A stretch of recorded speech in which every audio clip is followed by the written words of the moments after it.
Friend, I'm Laura Templeton, founder and chief instigator at 30 Second Success. And this is the 30 Second Success podcast, where we ditch the pitch and start connecting with clarity, confidence, and compassion. Today, we're talking about something that can make or break a conversation.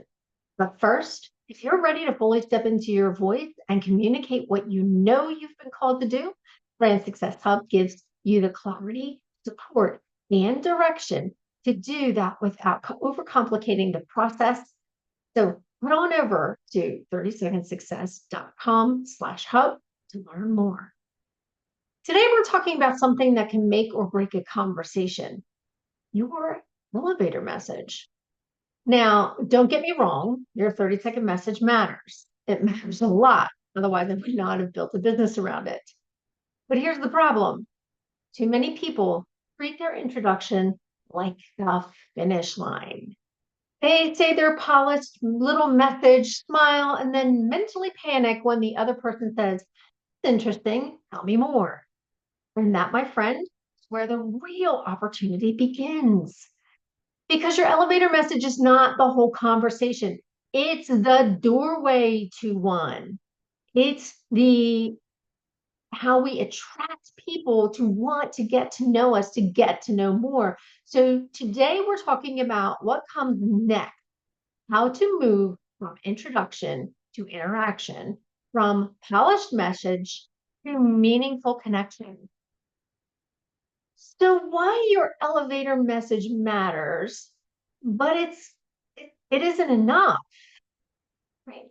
Let's start here. Your elevator message has one job: to close the deal, not to explain every detail, not to impress people with how many hats you wear or how many products you offer. Its job is to create clarity, curiosity, and connection. That's it. A strong 30-second message should leave someone thinking, "Oh, I get what you do," or "That sounds interesting," or even going deeper into the, "Oh, I know someone who needs that," or "Tell me more." If your intro doesn't, if your intro does that, it's working. But the mistake many people make is trying to cram the entire business into those first few seconds. That's when most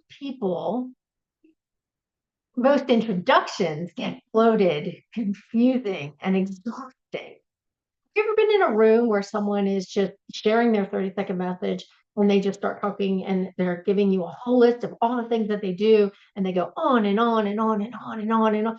And it's like your brain starts going, okay, this is more than 30 seconds and they're still going. This is more than a minute and they're still going. And they try and cram everything in. And it's like one of the things that we refer to as diarrhea, right? We want to help them to be more articulate. So your elevator message is not the whole story. It's the opening sentence. And when you can keep that in mind, how important is that very first sentence that comes out of your mouth? It's the sentence that attracts people who want to lean in and listen. You do not need to say everything at once. You just need to say enough to open the door. Your 30-second message is nothing more than a door opener to a deeper conversation. So what happens after you hear "Tell me more"? This is the moment so many people are unprepared for. They've practiced the intro, they've memorized the 30 seconds, but they haven't thought about how to continue naturally. So when someone says, "Tell me more," they're either they some people will either launch into rambling monologue, they'll recycle the same sentence in slightly a different way, they'll start listing services like they're reading a menu, or panic and talk too much. So here's a better approach. When someone says, tell me more, they usually want one of three things: more context. They want to understand what you actually do in real life. They want more relevance. They want to know who you help and whether it applies to them or someone they know. Or they want more story. They want an example, a picture, or a quick story that makes your work feel real.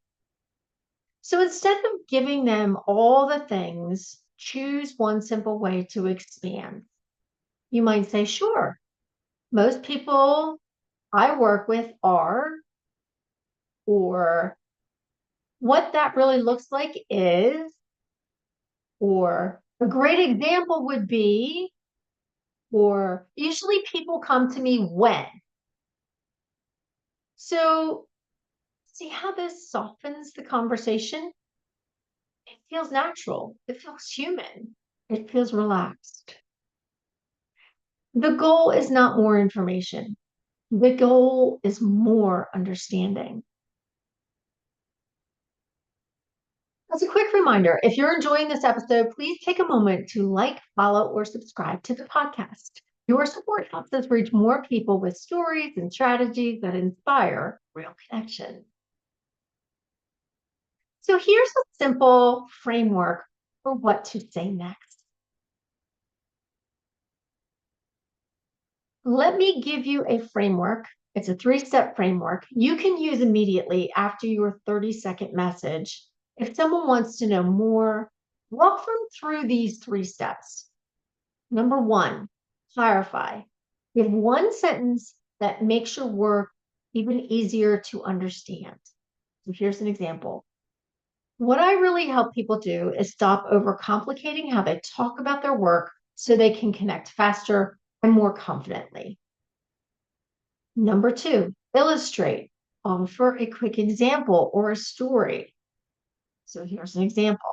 For example, I might work with a business owner who knows she's good at what she does, but every time someone asks her what she does, she rambles or freezes.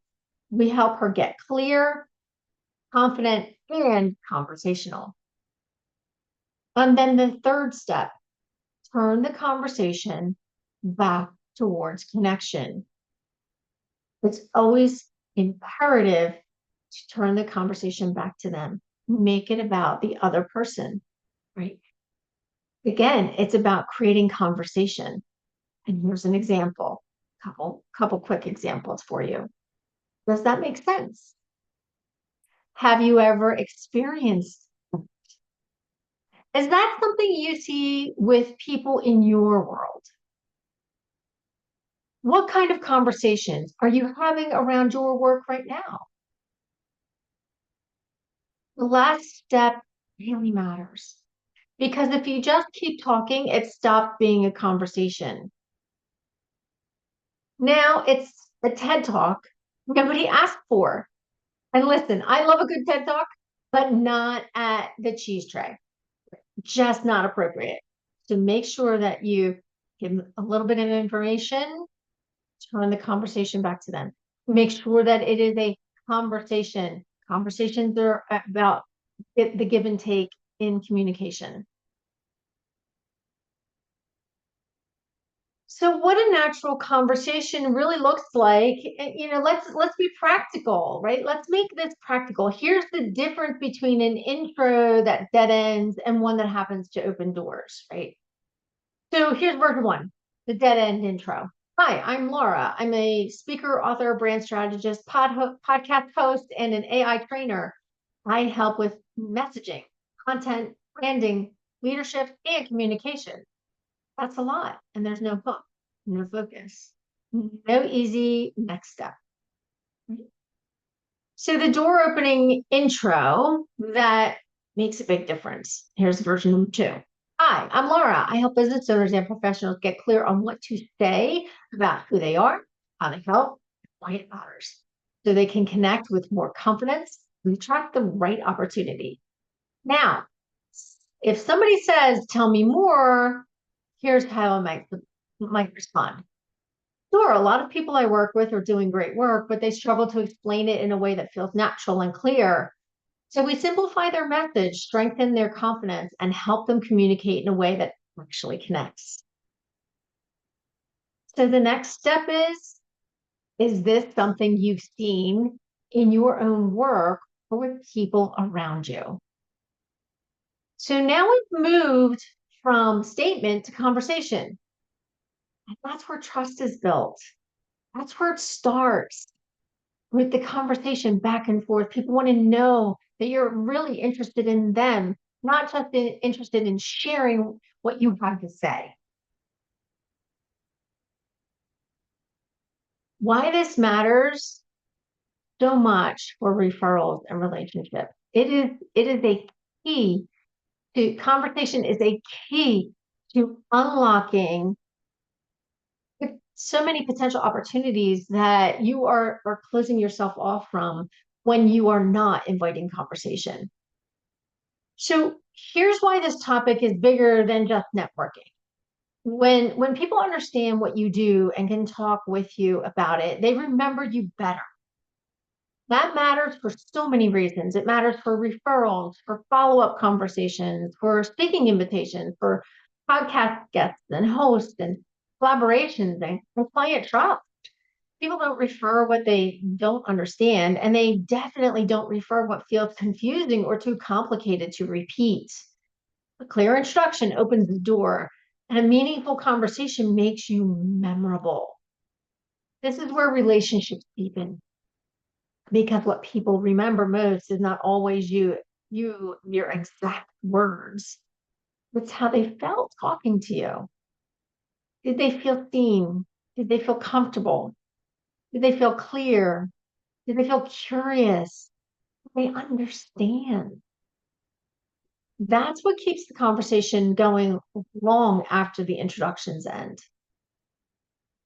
So if you've been treating your elevator message like a full performance, let this be your permission slip to relax.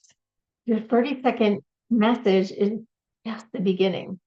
Real magic happens in what comes after the follow-up sentence, the example, the question, the invitation. If you want help building a message that opens doors and gives you a natural next step, join the Brand Success Hub. The Brand Success Hub exists to help purpose-driven leaders get clear on what they're called to say, communicate with confidence, and build real connection that leads to meaningful growth without overcomplicating the process. It's for those who are ready to stop questioning themselves and start showing up fully aligned.